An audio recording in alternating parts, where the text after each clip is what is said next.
लोग गुजरात में बचपन से कहावत सुनते हैं, निशान चूक माफ, नहीं माफ नीचू निशान। यानी अगर निशान चूक जाते हैं तो माफ हो सकता है, लेकिन अगर निशान नीचा रखते हैं तो उसके लिए कोई माफी नहीं हो सकती। जब लक्ष्य तय करते हैं तो मेरा एक मत रहता है कि लक्ष्य ऐसा होना चाहिए जो पहुंच में हो लेकिन पकड़ में न हो। यानी लगता है भाई, मान लीजिए मुझे यहां छूना है, मैं कोशिश कर रहा हूं नहीं छोड़, मेरी पकड़ में नहीं है, लेकिन 1 फुट अगर जंप लगा लूं तो मैं पकड़ सकता हूं, मतलब मेरी पहुंच में है, मेरी पकड़ में नहीं है। एक बार पहुंच वाला लक्ष्य होगा, जब पकड़ में आ जाएगा तो फिर नया लक्ष्य की प्रेरणा उसी में से पैदा होगी। और इसलिए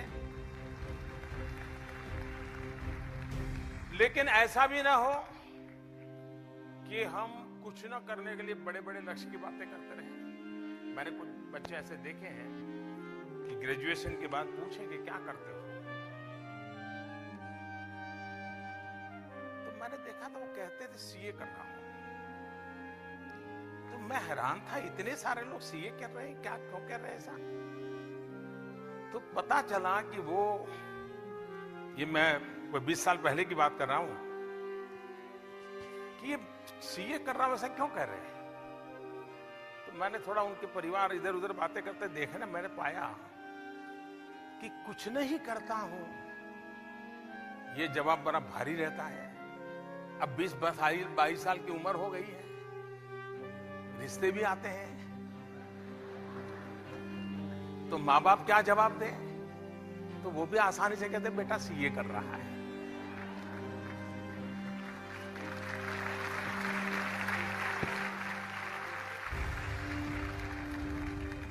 अब ये लक्ष्य नहीं है, ये तो एक प्रकार से चालबाजी है अपने आप को सुरक्षित करने की। हमें पहले अपने आप को भली भांति जानना चाहिए, अपने तरीके से जानना चाहिए, किसी के संदर्भ में नहीं, अपने माँ बाप के सपनों के संदर्भ में नहीं, अपने टीचर के सपनों के संदर्भ में नहीं, आपके प्रधानमंत्री के भाषण के संदर्भ में नहीं, खुद के संदर्भ में। मैंने जो तय किया था पहले, क्या हुआ उसका, उससे आपको पता चलेगा हाँ मैं इतना तो कर सकता हूं। तो तय करो, यहां नहीं रुकना है, 5 कदम और जाना है। लक्ष्य अपने सामर्थ्य के साथ जुड़ा हुआ होना चाहिए और अपने सपनों की ओर ले जाने वाला होना चाहिए। ऐसा ना हो कि सपने ही मरे पड़े हो तो सामर्थ्य ही मरता चला जाता है, और ऐसी जिंदगी कभी नहीं होनी चाहिए। और इसलिए मेरा मत रहेगा कि लक्ष्य साफ होने चाहिए। लक्ष्य 2 प्रकार के भी होते हैं।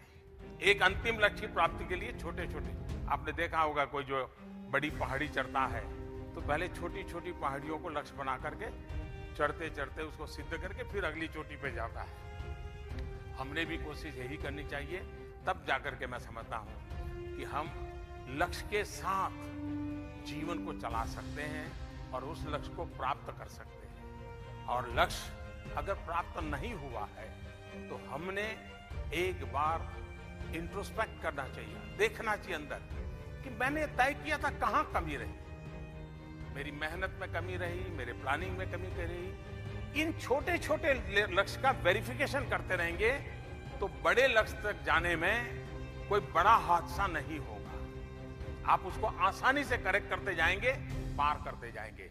तो लक्ष्य सिर्फ होना इनफ नहीं है, लक्ष्य पाने के रास्ते में आपका कितना कंसंट्रेशन है, आप कितनी एनर्जी कितनी लगाते हैं, किस काम के लिए कितना समय लगाना चाहिए, कैसे लगाना चाहिए, इस पर अगर आप जागृत हैं, मुझे विश्वास है कि कोई लक्ष्य बेकार नहीं जाता है।